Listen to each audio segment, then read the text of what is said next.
जब एक झूठे इंसान ने एक सहाबी पर 3 इल्जामात लगाए तो वो शख्स इस बात से बिल्कुल अनजान था कि अल्लाह ने उस सहाबी के मुंह से निकली हुई हर बात को फौरन पूरा करने का वादा कर रखा है।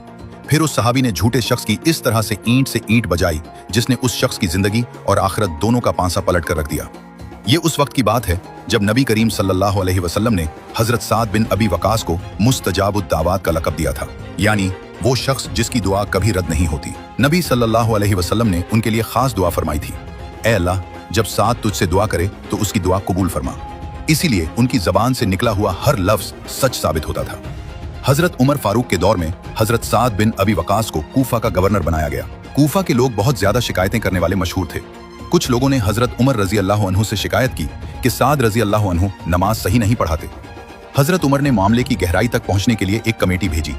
हजरत उमर रजी अल्लाह अन्हु के भेजे हुए लोग कूफा की हर मस्जिद में गए और हजरत साद के बारे में पूछा। हर जगह लोगों ने उनकी तारीफ की, लेकिन जब वो कबीला बनी अबस की मस्जिद में पहुंचे तो एक शख्स जिसका नाम उसामा बिन कतादा था वो खड़ा हुआ और उसने हजरत साद रजी अल्लाह अन्हु पर 3 बड़े झूठे इल्जाम लगाए। पहला इल्जाम यह था कि वो जिहाद के लिए लश्कर के साथ खुद नहीं जाते।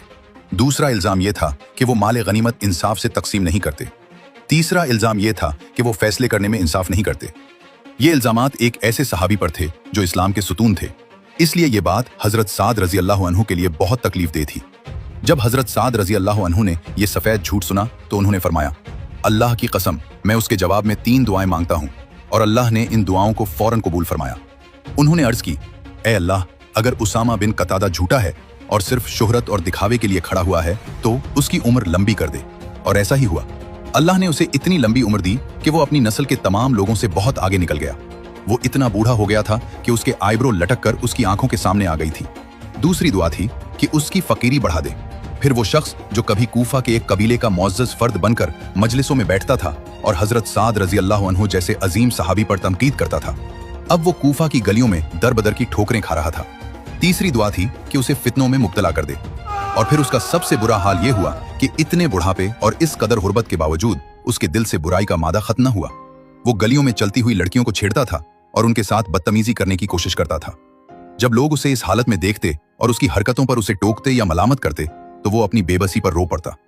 वो खुद मानता था कि उसकी ये जिल्लत, उसकी ये फकीरी और उसका ये गंदा किरदार किसी बीमारी की वजह से नहीं, बल्कि उस झूठ की वजह से है जो उसने अल्लाह के एक वली और नबी सल्लल्लाहु अलैहि वसल्लम के प्यारे सहाबी पर लगाया था।